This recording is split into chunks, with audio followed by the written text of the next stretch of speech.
Arun Events and Mercury presents Ilayaraja Truly Live in Concert happening on July 14 YMCA Ground, Nandanam. Scan the QR and book your tickets via Paytm Insider.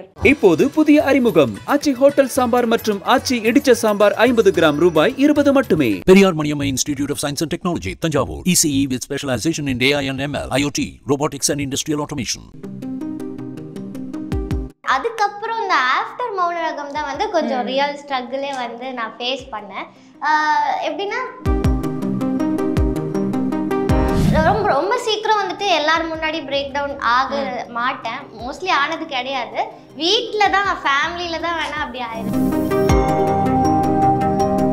எனக்கு ஆசையாக இருக்கும் எனக்கு dubbing பண்ணணும்னா என்னோட சீன்ஸ்க்கு நானே dub பண்ணணும்னு ஆசையாக இருக்கும். ஆனால் யாருமே என் வாய்ஸ் எடுத்துக்க மாட்டேங்கிறாங்க. ரவீனா அவர்களை டே 1 பார்க்கறதுக்கும் இப்போ பார்க்கறதுக்கு என்ன வித்தியாசம் பார்க்குறீங்க நீங்கள்? நான்லாம் இதெல்லாம் சொல்லக்கூடாது. அஃப்கோர்ஸ் எனக்கு ஒரு சின்ன சேஞ்ச் தெரியுது. லைக் ஸோ அந்த சைட் ஆஃப் ரவீனா அவர்கள் நாங்கள் பார்த்துக்கோம். பிக் பாஸில் வந்து ரொம்ப எப்படி சொல்ல அந்த மாதிரி துருன்னு இருந்தாங்க, நிறைய டிசிஷன்ஸ் எடுத்தாங்க. ஸோ அந்த மாதிரி தான் இருப்பாங்களா ரவீனான்னு சொல்லலாம்? ஆமாம், நீங்கள் அதில் என்ன பார்த்தீங்களோ ஆக்சுவலாக அவங்க அப்படி தான். நிறைய பேர் என்கிட்ட கேட்டாங்க இப்படி தான் அவள் உண்மையாகவே இருப்பாளா அப்படின்னு சொல்லிட்டு. ஆமாம், உண்மையாக அப்படி தான் இருப்பாங்க. கிட்ட சொல்லல தானே அவங்க பிக் பாஸ் போறேன்னு சொல்லி. நீங்க அந்த கதை மட்டும் கேட்காதீங்க. பிகாஸ் நான் வந்து ரோகம் பண்ணிட்டாவ. But is struggles of getting the opportunity அப்படின்ற விஷயம் இருக்குல்ல. என்னதான் வந்து நம்ம வந்து ஓகே அப்படின்னு ஒரு பேஷனேட்டாக இருந்தாலுமே நம்மளுக்கான ஆப்பர்ச்சுனிட்டி கிடைக்கிறது அப்படின்ற விஷயம் வந்து ஷில்பா அவர்களுக்கு எப்படி இருந்திருக்கு? ஆக்சுவலி எனக்கு ஃபர்ஸ்ட் ப்ராஜெக்ட் அதாவது மௌனராகம்க்கு வந்துட்டு நான் ரொம்ப ஸ்ட்ரகிள் பண்ணலை டு பி ஆனஸ்ட். ஏன்னா நான் வந்து அப்போ காலேஜ் பண்ணிட்டு இருந்தேன், செகண்ட் இயர் பண்ணிட்டு இருக்கும்போது கோவிட் டைம் கூட. ஸோ அந்த ஆன்லைன் கிளாஸ் போயிட்டு இருக்கும்போது நான் மாடலிங் அப்பவும் பண்ணிட்டு இருந்தேன். ஸோ அதில் வச்சுட்டு என்னோட பிக்சர்ஸ்லாம் பார்த்து அப்படி தான் வந்துட்டு I got the chance. And இல்லை, நான் ஆடிஷன் வந்து அட்டென்ட் பண்ண சென்னையில். பட் ஸ்டில் நான் அதுக்காக ரொம்ப ஃபாலோ பண்ணி அப்படி கிடைக்கல. கொஞ்சம் ஈஸியாக தான் கிடைச்சிச்சு. ஸோ பட் அதுக்கப்புறம் இந்த ஆஃப்டர் மௌனராகம் தான் வந்து கொஞ்சம் ரியல் ஸ்ட்ரகிளே வந்து நான் ஃபேஸ் பண்ணேன். எப்படின்னா லைக் நிறையா நிறைய ஆஃபர்ஸ் அந்த மாதிரிலாம் வந்துச்சு எல்லாமே. பட் என்னென்னா நம்ம வந்து ஃபஸ்ட்டு இப்போ மௌனராகமில் இவ்வளோ ஒரு சூப்பரான ஒரு கேரக்டர் பண்ணி வச்சுருக்கோம். ஸோ அதுக்கு நெக்ஸ்ட்டு ஒரு ப்ராஜெக்ட் போகும்போது நெக்ஸ்ட் லெவலுக்கு நம்ம இருக்கணும்ல. அதுக்காக நானும் கொஞ்சம் வெயிட் பண்ணி நமக்கு இதுதான் செட் ஆகும் அப்படின்னு பார்த்து அப்படி செட் ஆகுறது நமக்கு கிடைக்காது. அந்த மாதிரி கொஞ்சம் ஸ்ட்ரகிள்ஸ்லாம் இருந்துச்சு. அது வந்து இப்போ ஓகே செட்டில் ஆயிடுச்சு அப்படின்றீங்க.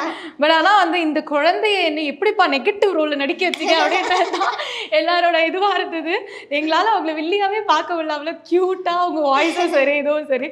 ஸோ அந்த மாதிரி கமெண்ட்ஸுக்கெலாம் நீங்கள் எப்படி ரியாக்ஷன் பண்ணீங்க? ஆக்சுவலாக ஒன்றும் இல்லை, எனக்கு ஜாலியாக தான் இருக்கும் கேட்கும்போது. ஏன்னா பிகாஸ் அவங்களுக்கு வந்து என்னோட ரோல் பிடிச்சிருக்குல்ல, அதை என்ஜாய் பண்ணுறதுனால தான் அவங்க வந்துட்டு இப்படி இருந்துட்டு இப்படி பண்ணுறாங்க அப்படின்னு சொல்லிட்டு அவங்க கேட்கும்போது அந்த ஃபேஸ், அந்த ஆச்சரியமான ஃபேஸ் வந்து நமக்கு ஒரு ஜாலியாக இருக்கும் ஆக்சுவலாக.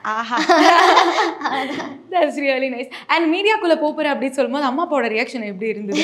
ஏன்னா எல்லாரோட மைண்ட் செட்டே அப்படி தான் இருக்கும். மீடியானாலே ஒரு டார்க் சைட் தான் எல்லாருமே பார்ப்பாங்க. பட் உங்கள் வீட்டில் என்ன சொன்னாங்க? அண்ட் அந்த மாதிரி ஏதாவது ஃபேஸ் பண்ணியிருக்கீங்களா நீங்கள்? இல்லை, லைக் இது வரைக்கும் தேங்க் காட் அந்த மாதிரி எதுவும் ஃபேஸ் பண்ணலை. அண்ட் வீட்டில் வந்துட்டு லைக் எப்படின்னா எனக்கு ஃபர்ஸ்ட் மௌனராகம்க்கு கால் வரும்போதே வந்து நான் அவங்ககிட்ட போய் சொன்னேன். பட் நான் எக்ஸ்பெக்ட் பண்ணல அவங்க வந்து ஓகேவா போகலாம் அப்படின்னு சொல்லுவாங்கன்னா. பிகாஸ் நான் வந்து கோயம்புத்தூர், ஸோ சென்னைக்கு வர சொன்னாங்க ஆடிஷனுக்காக. அப்போ நான் எப்படியே விட மாட்டாங்க அப்படின்னு சொல்லிட்டு சும்மா தான் சொன்னேன். ஆனால் பார்த்தா அப்பா பெரியப்பா சித்தப்பா எல்லாரும் சொன்னாங்க போகலாமே போயிட்டு வாங்க அப்படின்னு சொல்லிட்டு சொன்னனால நானும் அப்பாவும் வந்தோம். இது பண்ணிட்டு போனோம். ஸோ அவங்களுக்கு தெரியும் எப்படி எனக்கு இந்த ஃபீல்டில் தான் இன்ட்ரெஸ்ட் இருக்குது அப்படின்னு அவங்களுக்கு தெரியும். இந்த ஹராஸ்மெண்ட் திங்ஸு இந்த நெகட்டிவ் சைடெலாம் இருக்குனாலுமே அவங்க கூட இருக்காங்க, அவங்களே பார்த்துக்கிறாங்க. ஸோ அதனால் கொஞ்சம் அவங்களும் ஹாப்பி தான். எல்லோரும் யாருக்கும் எந்த பிரச்சனையும் இல்லை. அண்ட் இப்போ நீங்கள் வந்து வெளியே சிரிச்சுட்டு எதுக்கு எடுத்தாலும் ஷில்பா அவர்கள் க்யூட்டாக துரு அப்படி தான் இருப்பாங்க. பட் எமோஷனல் பிரேக் டவுன்ஸ் அந்த மென்டல் ஹெல்த் அப்படின்ற விஷயங்கள் வந்து ஷில்பா அவர்கள் லைஃப்பை எப்படி கிராஸ் பண்ணுவாங்க? ஆக்சுவலாக அது வந்து ரொம்ப கஷ்டம்தான். ஏன்னா வந்துட்டு லைக் நம்ம கேரக்டரே இப்படி தான் வேறு எப்பவுமே ஹாப்பியாக ஒரு ஹாப்பி ஃபேஸ் ஜாலியாக வேறு இருக்குமா. ஸோ நம்ம சுற்றி இருக்கவங்க எல்லாருமே நம்மளை அப்படியே தான் பார்த்துருப்பாங்க. அவங்களுக்கும் அதுதான் பிடிக்கவும் செய்யும். ஸோ ரொம்ப ரொம்ப சீக்கிரம் வந்துட்டு எல்லாரும் முன்னாடி பிரேக் டவுன் ஆக மாட்டேன், மோஸ்ட்லி ஆனது கிடையாது. வீட்டில் தான் ஃபேமிலியில் தான் வேணால் அப்படி ஆயிருக்கு, மற்றபடி எங்கேயும் அப்படி ஆனது கிடையாது, மோஸ்ட்லி தேவைப்படல. ஆனால் நமக்கும் இருக்கும் வீட்டில் உள்ள நம்மளோட பெட்ரூம்க்கு நம்மளுக்கு மட்டும்தான் தெரியும். நமக்கு ஏதாச்சும் ஃபீலிங்ஸ் இருந்துச்சுன்னா கஷ்டமாக இருந்துச்சு அப்படின்னா வந்துட்டு அது அதுக்குள்ளேயே வச்சுக்குவேன். வெளியே பெருசாக யாருக்கிட்டையுமே எதுவுமே நான் காட்டிக்க மாட்டேன். எனக்கு பெருசாக ஒன்றும் சங்கடம் சொல்கிறதுக்கு இல்லை, பட் அப்படியே இருந்தாலுமே நான் வந்து யாருக்கிட்டையும் காட்ட மாட்டேன். அந்த ஹாப்பி ஃபேஸ் தான் எல்லாருக்கும் பிடிக்கும், உங்கள் எல்லாருக்குமே அதான் பிடிக்கும். ஸோ அதனால நான் அதை மட்டும் தான் காட்டுவேன், அவ்வளோதான். ஸோ எதுனாலும் அந்த 4 செவத்துக்குள்ளேயே நம்ம ஃபினிஷ் பண்ணிடுறது, அவ்வளோதான். அதுவும் வந்து கொஞ்ச நேரம் யோசிப்போம், அதை பற்றி கொஞ்சம் யோசிச்சுட்டு ஒரு மாதிரி கஷ்டமாக இருக்கும். அதுக்கப்புறம் நான் ஈஸியாக டைவர்ட் ஆயிடும், வேறு ஏதாவது பார்த்து எதுக்கு அழுதுட்டு இருந்தோடனே மறந்துடுவேன். ஓகே, ஈஸியாக டைவர்ட் ஆகிற டைப்ஸ் நம்ம. Okay, super. அண்ட் இந்த வாய்ஸே வந்து நிறைய பேர் க்யூட்டாக இருக்குது, நீங்கள் ரொம்ப க்யூட்டாக பேசுறீங்க, கார்ட்டூனிக் வாய்ஸாக இருக்குது அப்படின்னு சொல்லுவாங்க. பட் அதனாலே நிறைய சான்சஸாக இருக்கட்டும், நிறைய விஷயங்கள் வந்து ஸ்கூல் லைஃப்லையாக இருக்கும் நிறைய ஃபேஸ் பண்ணியிருப்போம், அந்த மாதிரி இருந்திருக்கா அவங்களுக்கு? இல்லை, ஆக்சுவலி வந்து இப்போ வரைக்கும் எல்லாருமே கலாய்ப்பாங்க, ஃப்ரெண்ட்ஸாக இருக்கட்டும் புதுசாக பார்க்குறவங்களா இருக்கட்டும் எல்லாருமே கலாய்ப்பாங்க. But end of the point வந்து அவங்களுக்கு பிடிச்சிதான் அது இருக்கும், பிடிச்சி போய் தான் கலாய்ப்பாங்க. அதனால வேற எதுவும் நெகட்டிவாலாம் இருந்ததில்லை. எனக்கு என்னென்னா லைக் இப்போ நான் ஏதாச்சும் ரோல்ஸ் பண்ணுறேன் இல்லை ஆட்ஸ் பண்ணுறேன், சீரியலாக இருக்கட்டும், எல்லாத்துலேயுமே வந்து எப்படின்னா எனக்கு ஆசையாக இருக்கும், எனக்கு டப்பிங் பண்ணணும்னா ஐ மீன் என்னோட சீன்ஸ்க்கு நானே டப் பண்ணணும்னு ஆசையாக இருக்கும். ஆனால் யாருமே என் வாய்ஸ் எடுத்துக்க மாட்டேங்கிறாங்க. ஸோ மேபி இன் ஃபியூச்சர் வேறு ஏதாச்சும் லைக் வேறு ஏதாவது ரோல்ஸ்க்கு அந்த மாதிரி டப் பண்ணணும் அப்படின்றது ஆசை. ஸோ இந்த வாய்ஸ்னால வந்துட்டு எனக்கு அதுதான் கிடைச்சதில்லை, இது வரைக்கும் டப் பண்ணுறதுக்கான சான்ஸ் கிடைச்சதில்லை. ஓகே, ஏன்னா நம்ம ரக்கட் தான் அந்த நெகட்டிவ் ஷேட் பண்ணும்போது இந்த வாய்ஸ் வந்து அவங்க கொஞ்சம் க்யூட்டாக இருக்குமான்னு ரக்கட் தான் வேணும் அப்படின்னுவாங்க. ஸோ இன்னொரு விஷயம் வந்து மௌனராகம் 2னாலே வந்து அது ஃபேமிலி அப்படின்ற விஷயம் தான் எல்லாருக்குமே தெரியும். ஏன்னா நீங்கள் ரவீனாவாக இருக்கட்டும் இல்லை சல்மான் சாராக இருக்கட்டும் ரொம்பவே ஒரு ஃபேமிலி ஓரியன்டாக தான் இருப்பீங்க. ஸோ அந்த ஃபேமிலியிலேருந்து கொஞ்சம் அப்படி வெளியே வந்து 1 year ஒரு பிரேக்ல இருக்கும்போது how was it?